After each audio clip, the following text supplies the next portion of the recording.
Hey everybody, welcome to my channel. My name is Benjamin Shipper and I'm a cartoonist. I write and draw my own graphic novels.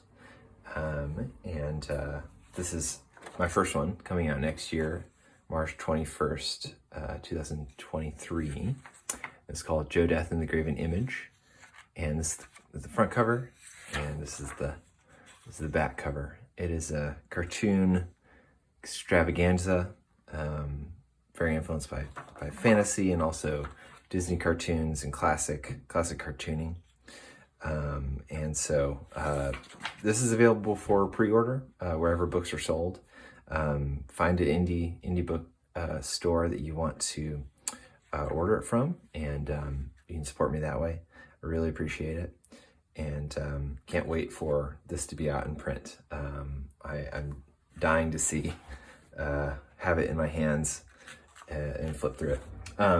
Another thing, I was supposed to be at CXC, Cartoonist Crossroads Columbus, a cartoonist convention last weekend, and I got COVID right before.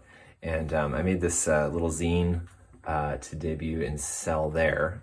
Nothing major, but it's a little project that I kind of started because my son likes tractors. That's all. And he calls them Traka, Traka. So Traka, he's always yelling Traka in the house. And I just, wanted something to create, something to make. And, if you're a graphic novelist, if you know what that process is like, it takes a long time. And I was so ready just to make something smaller. And this is 16 pages, 8 spreads, and I really concentrated on the spread. I drew these cartoons and little drawings of tractors, very small, and I blew them up in this format. And there is a little cat in each of the spreads to check out. So if you want one of these, I printed 36 of them. They're on my website at benjaminshipper.com. Please go buy one if you want it. And as I don't know if I'll print it again, but I really had fun with this. I drew from pictures of legendary tractors, and that is a thing. And I had a lot of fun doing it. So check that out on my website. And we're here to talk about Alexis Deacon's final installment of his graphic novel trilogy. And you see there's only 2 books here. There's a little history with that, but these are publishing from No Brow. These are the new editions of that book. I did look through earlier on the channel, and got to talk to Alexis as well. So this is like part 3 of Alexis Deacon. But I don't think you can have enough focus on Alexis Deacon. I think he's very overlooked, or I actually don't. I don't know. I see these books out there, so I don't know how much they spread across the comic world. But I do think he's an outstanding creator, and he's really swinging for the fences with this book. And so these were the earlier editions. They were hardcover, cloth spine, really thick paper, and beautifully done. And it was supposed to be a trilogy of books. And I believe the third color he told me was going to be black, I believe. So we can maybe hold out hope that will eventually happen, possibly. But what I hear is that to cut costs, they did go with a smaller size, thinner paper, and also I believe to get in a different type of market, potentially. These are closer to manga size. I don't read a lot of manga, but I feel this, and I feel the very, very paperback. I mean, this is like there's not a whole lot of difference between the cover stock and the paper stock, the text weight paper stock. And to me, it's too bad that they didn't go with the full set hardcovers. But I think I understand why they did it, and I'm not disappointed with this package. I do think it's gonna get beat up if certainly high school kids are thrown around. But maybe that's the best to be expected. Actually, there's something about floppy paper or thinner paper that is so usable. It's so like I can bend the cover and let it flip open and flip through it, and I don't have to, there's not as much weight or kind of like importance to something that's not hardcover. So I do like that aspect of the new printing, and really bright colors, end pages that are really fun. He's designed this book, I think, really well.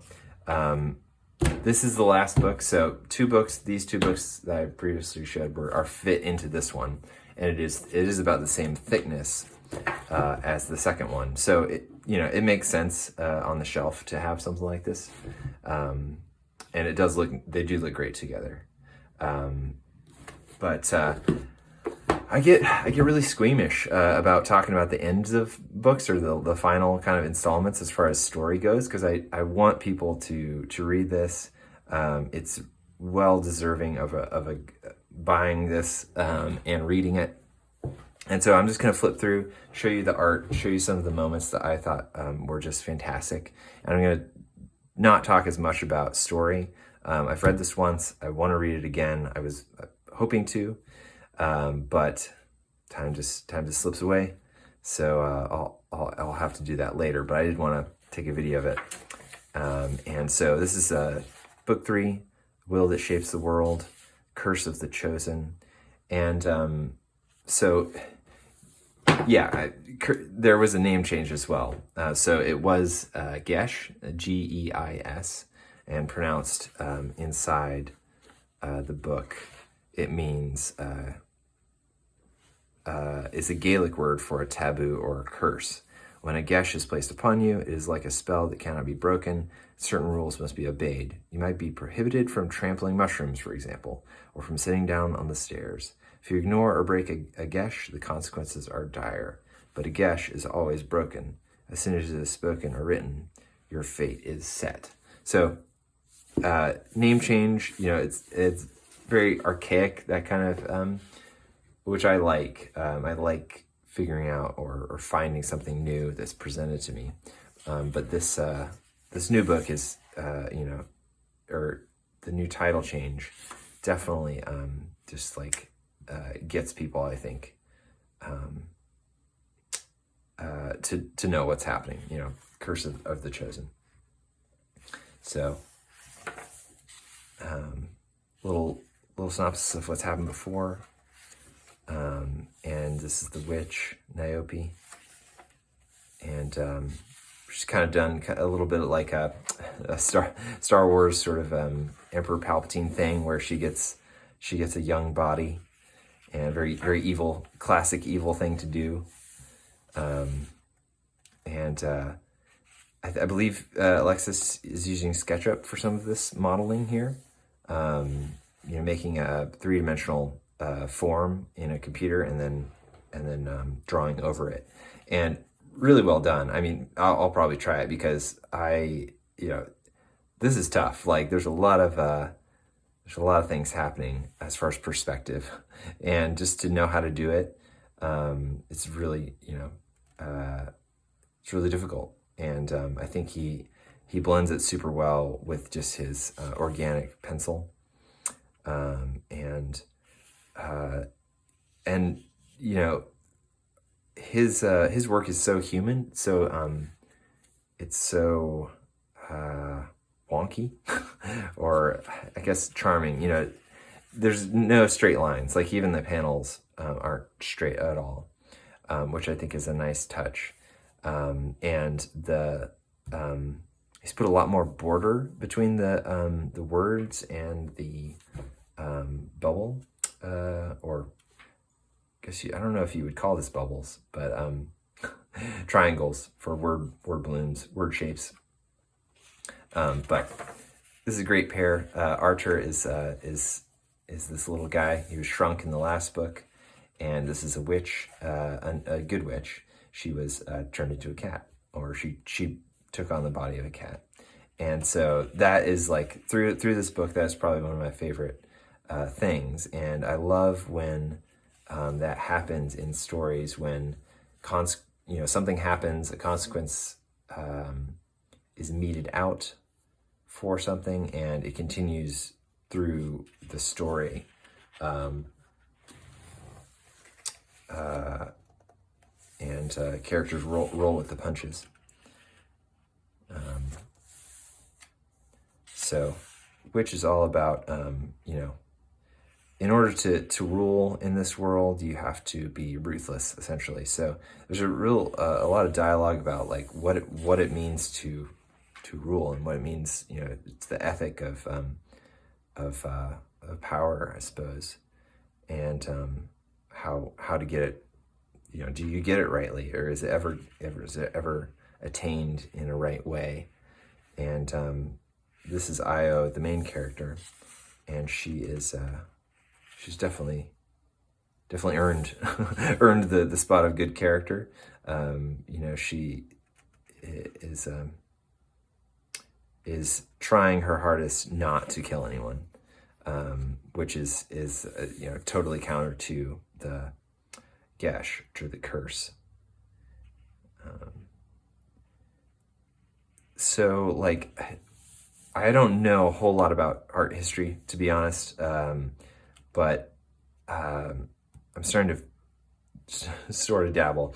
And the Renaissance painters like Rembrandt, I think of him, I think of Alexis when I think of, or him when I think of Alexis, especially for the draftsmanship, and especially because this is a muted palette. It's very very earthy palette, and the rendering and the setup and the composition and the forms of the characters, I think, are just done so well. It's almost like unbelievable. I'm looking at it and I'm just like, ah, man, it feels like a fully realized world, and the lighting is so nice and it's so pleasant, and his and the human figures and all the characters are really well designed to fit into it. And the color is a lot more poppy in this third book. If you look at the interview I did with Alexis, he shows us how that's kind of different. There's a little bit of a change as far as traditional drawing and digital color underneath. I think previously on the first two books, he had more traditional painting, and so that it's just more noise behind a pencil line top. Two noisy elements instead of a much flatter color behind a traditional pencil or ink. I don't actually know. I think it's a combination of both, I'm sure. But look at that interview. Great, setup there. All his, I love his medieval. So medievalism is is breathing through all these pages. I think that's what you're kind of seeing in all the textures and armor and design, and all the characters. It's just a great update as far as what people I think about medievalism, or essentially the Renaissance. Maybe it is more Renaissance type costuming, but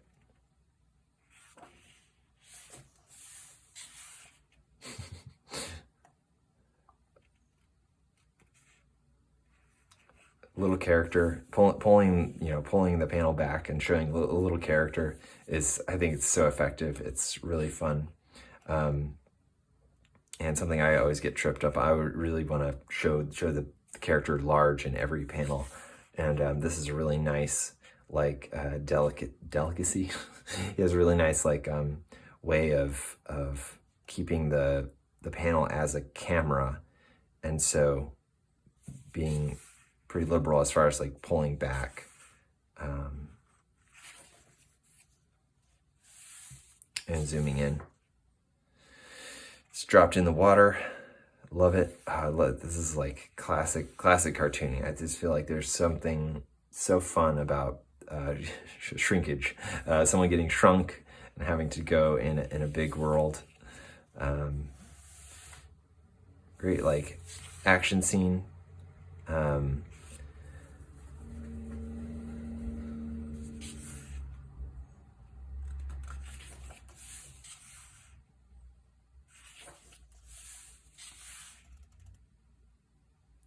Really a close call here for this guy. I forget his name. I should know his name. But he's one of the main antagonists against Io for the throne. And man, this is where we start getting into really eye-popping kind of territory, as far as like a real flavor for the fantasy, or for the or horror, essentially.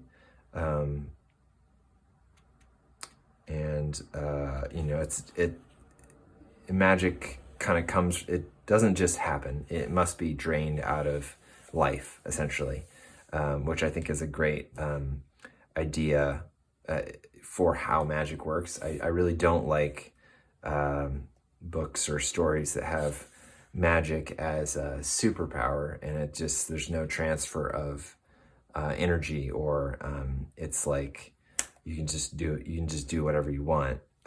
If you know, there's something about similar in I think Ursula K. Le Guin's Earthsea trilogy, where, you know, a transfer of life happens. You can't just do magic whenever you want, wherever you want, however you want. It is pulling out of either your life or someone else's life. And the witch in this book is very much pulling out of something else's life, and that is these animals in these cages, and also these guys. So great, like, you know, kind of horror, creepy elements. You know, flesh puppets. You know, real control of soul and body from an antagonist. You know, it's clearly evil. You know, it's just not something that a good side would do, and so you're definitely rooting for the cast that is against this kind of ill use of power. And that would be the cat, little Archer, and Io. And these characters too, the lawyer and the judge.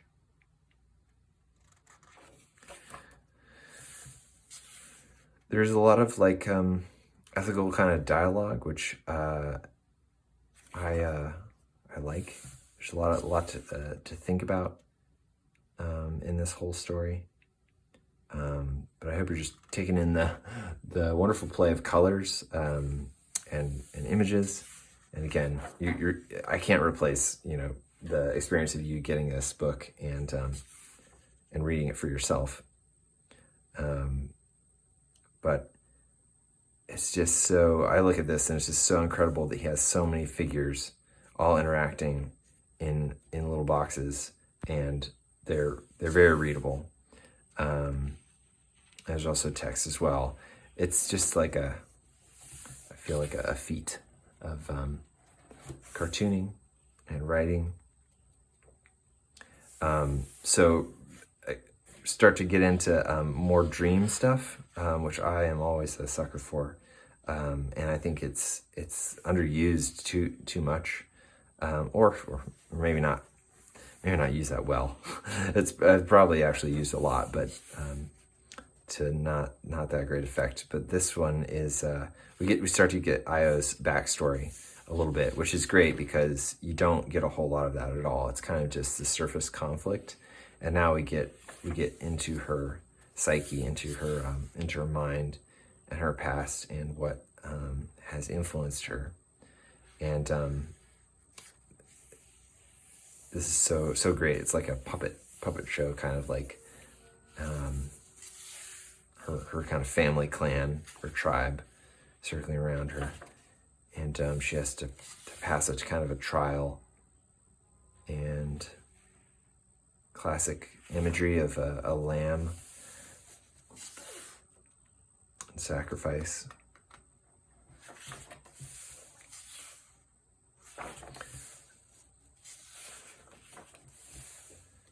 And Archer is going into, I can't remember what exactly they're doing. Probably stop, sort of cut the lifeline of the magic flowing to the witch, I believe.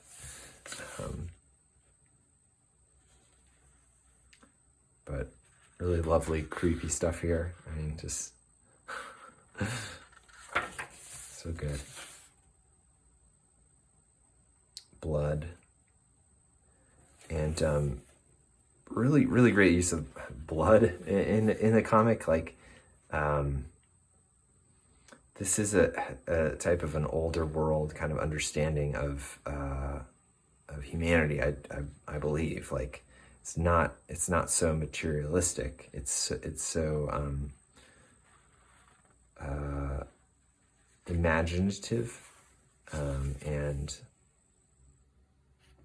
the imagery is symbolic and understood as a symbol, and it has that power to terrify because of that, or ennoble.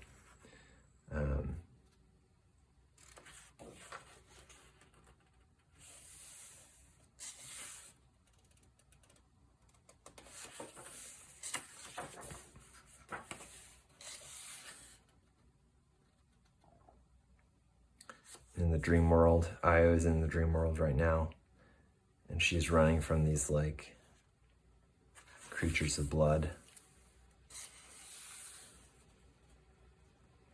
like apocalyptic imagery. And I'm trying to like construct the story in my mind. I'm unable to, so I'll just have to read it again. But really nice, like just big like scenes like this.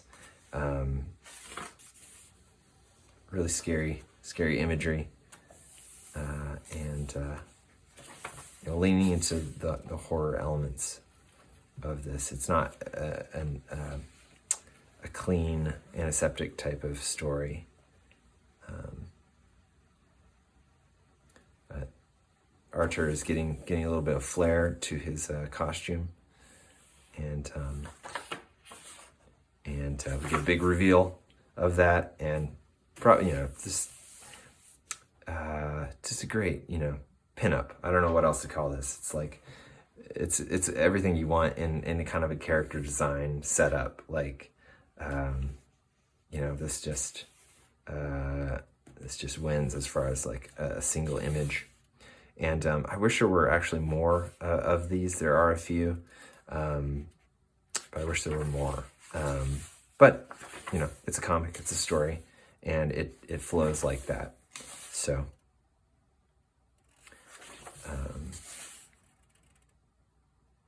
beautiful like touches of light and atmosphere, and sky. I think sky, you're really sort of dying to see the sky or see something outside of the castle, and that little bit like delivers for me. And giant bookshelves. What's not to love about giant bookshelves?